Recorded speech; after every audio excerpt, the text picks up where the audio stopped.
Hello, this is Christina Childs, and I am here with Ed. Um, and he will be telling us a little bit about mental health in a retirement community.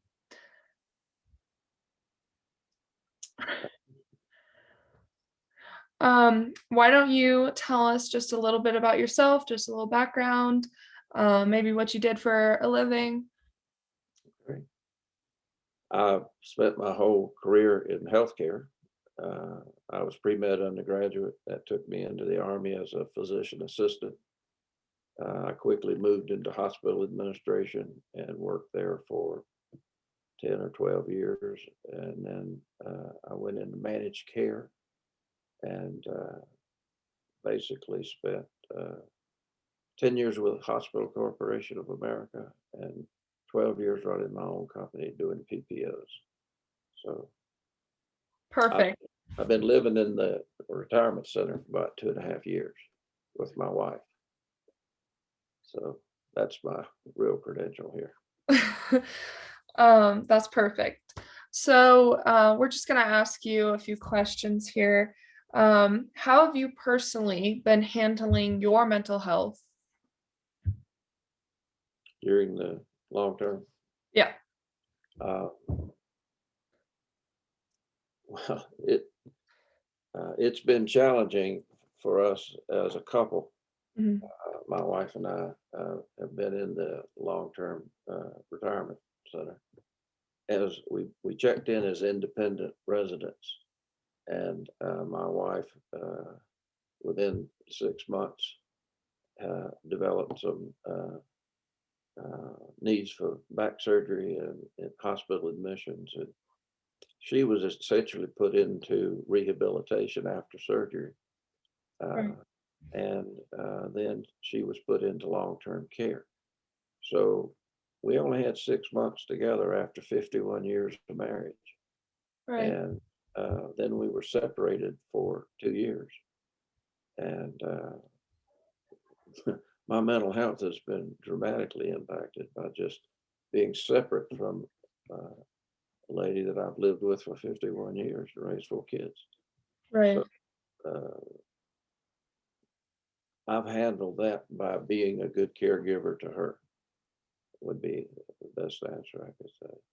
Right. Which is very understandable. I feel like that, like just in general, being social creatures as human beings, that makes a lot of sense. Like just trying to care for her as much as you can. Um, so with the global pandemic occurring during the time period that you've been at the Clermont, um, basically how has it positively, negatively, or even both impacted your mental health? I would say it has not positively affected my mental health. I Right. think I could rule that out. I was uh, I was a caregiver to my wife for about 5 years before we got here. Mhm. So a lot of that was coming out of decompression from just being with her 24/7 and meeting her immediate needs. Right. But the pandemic, I don't think uh, I actually felt a little safer being in a long-term care facility where my food and my lodging and my meals, Mhm. all the maintenance, and uh, all I have to do is pick up the phone and call. And uh, being a father of 4 kids and married for 51 years, Mhm.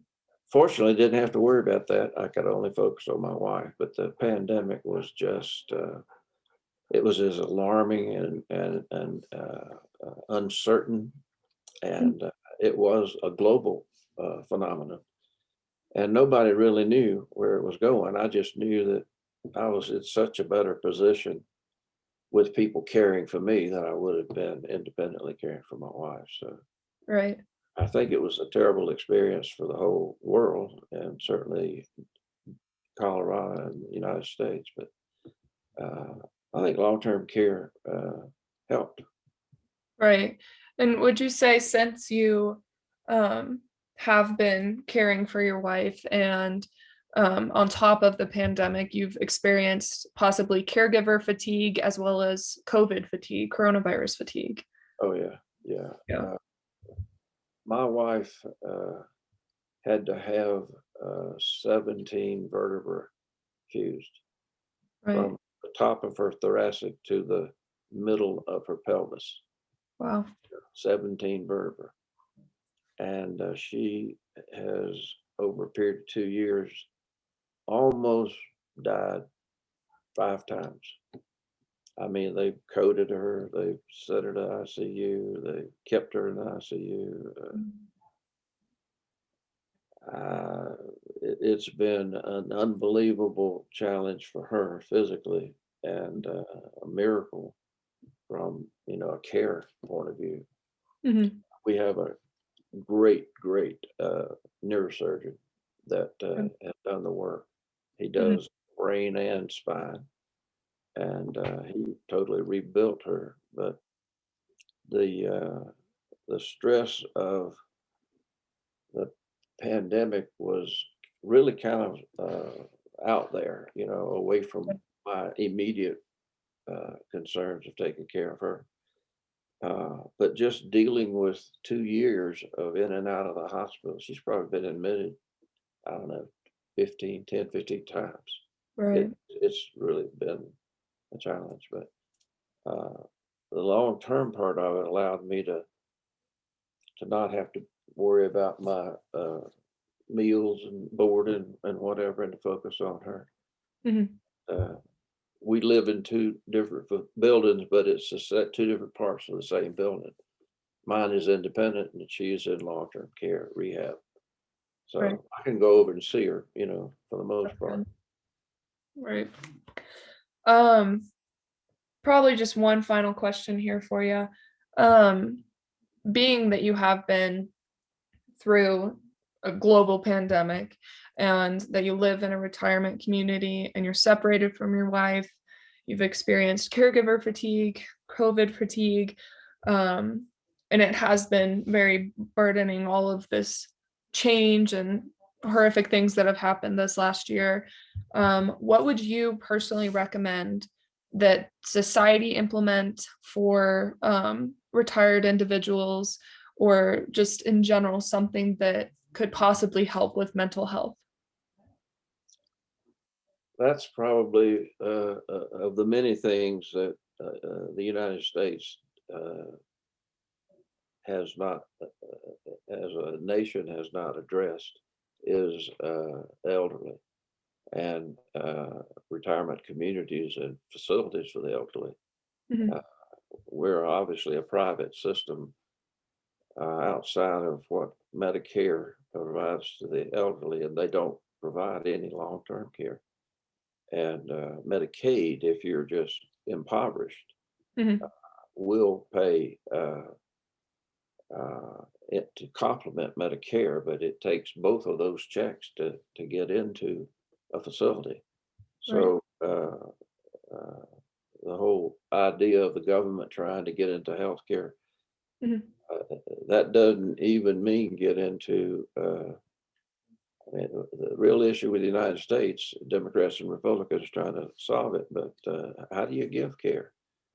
Medical care, but then you get into behavioral care, Yeah. psychiatric care. But when you get into long-term care, especially in mental health, Right. uh, at, at what level do you declare benefits? Because the minute you've declared them, you will be paying for them forever. Mhm. So unlike Canada and England, that are a public, it's a public benefit. Mhm. You just go to the hospital when you have to, and the nation picks up the cost. Uh, we have always been a private sector kind of a nation, and it's going to be very difficult because I think the costs are way more than anyone has ever imagined if that they would be. And Right. uh, I think planning a way to move from a benefit driven thing to a to a public service might be something that they have to do in segments like behavioral, Mhm.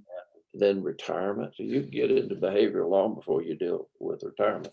Right. So I think moving into it by sector uh, uh, and making the transition to long-term care for the elderly is going to be probably one of the biggest challenges ahead of the United States. Right. That program is complicated, and we have great people I've heard working on it. So I feel good about it. That's good. That was great. Thank you so much for coming in today and speaking with us and giving us all this wonderful information. Hope to talk with you too very, very soon. Stay safe. Okay. And tell your wife hi for us. Thanks She's, very much. thank you. Yeah, be glad to help you anytime.